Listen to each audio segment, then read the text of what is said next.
नमस्कार। 20 न्यूज 24/7 में आप लोगों को स्वागत है।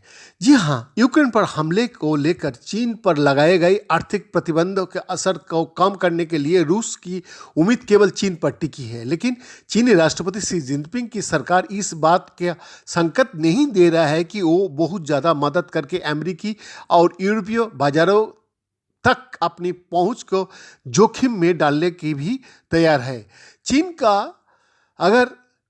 चीन अगर चाहता भी है तो भी गैस और अन्य सामानों की अधिक से अधिक आयात करके रूसी राष्ट्रपति व्लादिमीर पुतिन के समर्थन की उसकी सीमा सीमित है।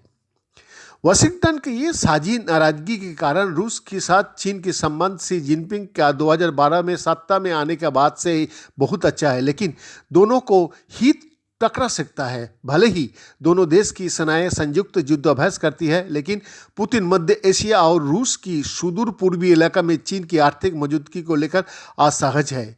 Shanghai University of Political Science and Law का अंतर्राष्ट्रीय संबंध का विशेषज्ञ ली सिन ने कहा, चीन रूस के संबंध इतिहास के सबसे उच्च स्तर पर है, लेकिन दोनों देश के बीच कोई समझौता नहीं है। यूक्रेन पर रूसी हमले के जवाब में अमेरिका, ब्रिटेन, 27 राष्ट्रों के यूरोपीय संघ और अन्य पश्चिमी सहयोगियों ने रूसी बैंकों, अधिकारियों, व्यापारिक नेताओं और कंपनियों के खिलाफ प्रतिबंध की घोषणा या वादा किया है। साथ ही रूस के उद्योग और उच्च स्तर की सेना की जरूरी चीज़ों की पूर्ति से वंचित रखने का उद्देश्य से निर्यात नियंत्रण का भी निर्णय किया है।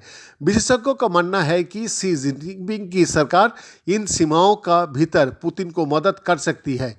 चीनी कंपनियां इस स्थिति का इस्तेमाल बेहतर सौदे का रूप में भुनाने के लिए कर सकती है, लेकिन खुले तौर पर प्रतिबंध का उल्लंघन करना और खुद को लिए दंडित किए जाने वाले कदमों से बचना भी चाहिए। Asia economist for capital economics का मुख्य मार्क बिलियंस ने कहा, चीन इतना मशगूल नहीं होना चाहिए कि उसे रूस को समर्थन देने के लिए खुद के भी मुश्किल का सामना करना पड़ जाए। रूस के साथ चीनी व्यापार पिछले साल बढ़कर 146.9 अरब डॉलर का हुआ, लेकिन ये अमेरिका और यूरोपीय संघ का साथ चीन का कुल 1.6 ट्रिलियन डॉलर का व्यापार का 10वीं हिस्से से भी कम है।